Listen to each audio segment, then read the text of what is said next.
A big 3 points. I said it at halftime to the guys. I'd say for team attacking in the first half, and it was even better, I thought, in the second half, attacking wise as a team, A plus. Defensively as a team, F. So you see a little bit of the risk reward. We had a lot of good attacking guys on the field for sure, but I think collectively as a group, falling asleep on restarts, little things that we need to fix, because on a different night we could have been punished. We give up an early goal. No concern from the group. They don't show panic when we concede. They have a confidence that we're going to create chances and we're going to get goals. We did that on the night. At 4-1, we should do a better job closing out the game. We give up 2 corner kick goals, which is unacceptable.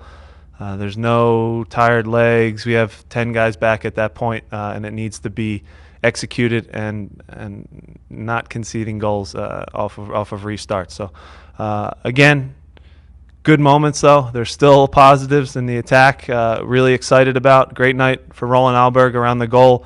Could have had 4 or 5, to be honest. He had some really good actions to goal. He gives us calmness on the ball, and was very happy for him. He's put a lot of work in.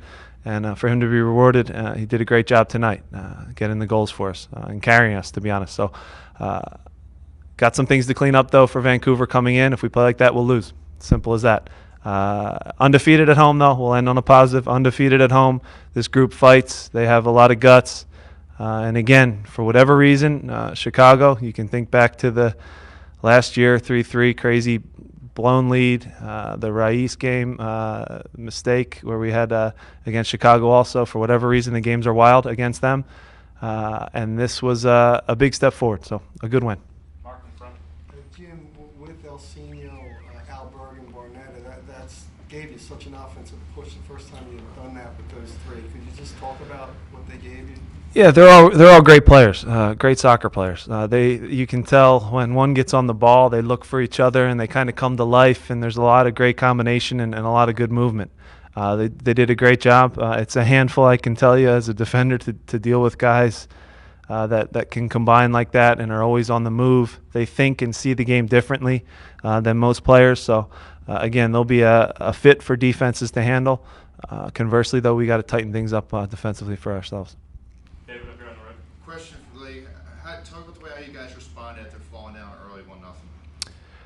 Again, the group, it's tough to say a slow start because they scored in the second minute. It's not even, the game's not even really going yet. A little bit silly at midfield where we go into a tackle. We don't come out on the right end of it. And then Akam is one of the fastest, safe to say, people in the world. No, he is fast and he's dangerous. And he's a guy that you need. Someone being physical with him, and then you also need someone behind for when he does knock the ball long to himself and run and chase it down. So we got caught. He punished us. They started the game well. Again, could have had a couple goals in the first half as well.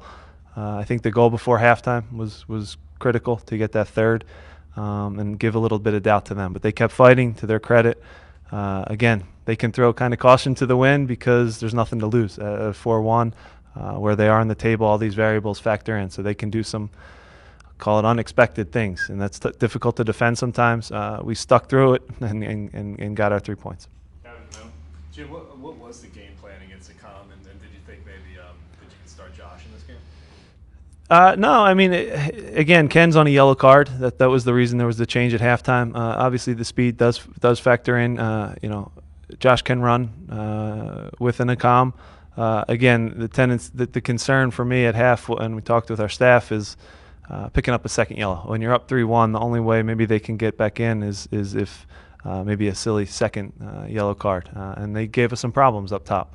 Again, I think it's as a team, though, we need to improve, help out the guy next to you, and not only winning your one-on-one battle with the guy, but also helping the guy that's next to you. And I think we got caught on an island a bunch with him, with Igban and Ikwe, too many times where whether it was, Fabi had slid out to the outside or Keegan slid out to the line, and now in space, in 40, 50 yards of space, you're dealing with those guys. It's a handful for anybody. So we'll have to look at the tape, get some things fixed, but a little more compact. We got a little spread out, and that's a credit to them. Ryan, here on the road. Yeah. What's working for him that wasn't maybe earlier in the season? He's great around the goal. That is for certain. He is a knack for. He hits a heavy ball. Great left foot. Makes good decisions around the goal. Can pass. Again, it's good to get him going. In terms of the defensive running, he's really worked hard on that. He's worked his tail off. There's always an adjustment period for everyone coming to this league. Not because it's an incredible league. That's not my point when I say that. It's a unique league. So the running, the dirty running, he's really improved. Again, listen, we had a group that created a heck of a lot of chances tonight, and he was a big piece in that. Guys, when they play on the ball, they know that he's going to get it back to them. All those little things build confidence in a group with the ball. I think we could have even been better with the ball, and that's, for me, the best defense. If we can have possession of the ball, make the other team run, wear them down, that's what we're still working towards. We're not there yet, but that's what we're working towards, and Roland's a big part of that. On the right, can you say your name, please? Paul, Section 215. What'd you like out of Barnetta playing in that holding role?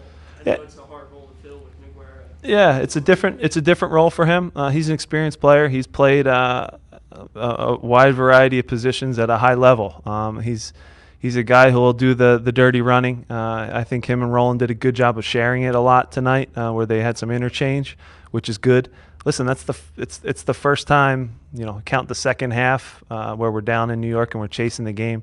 It's the second time they've done it together. So for everyone to think it's just going to click and be perfect defensively, it's not going to happen.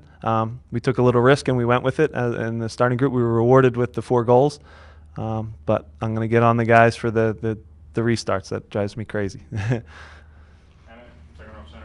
What do you think of the time management at the end of the game? A couple of crosses going in without many people in the box. Yeah, not smart. Again, all those things we need to look at. I can think of the play. Chris, the one where Chris gets fouled. That one I can't do anything about. But a couple decisions that were made could be better to kill off the game. Coming to mind is the one Richie plays a straight ball to Fabian, goes right to the goalkeeper, then they're right back at us. So that should be going to the corner. A couple where we take quick restarts. Maybe we can ask for 10, prolong things a little bit. Just being smart, closing out games. A lot of things we can work on, a lot of things we can learn from at the end of that game. I would agree, some poor decisions, but the guys did stick with it and closed it out. Again, the message should be clear to the guys, and we'll get that fixed.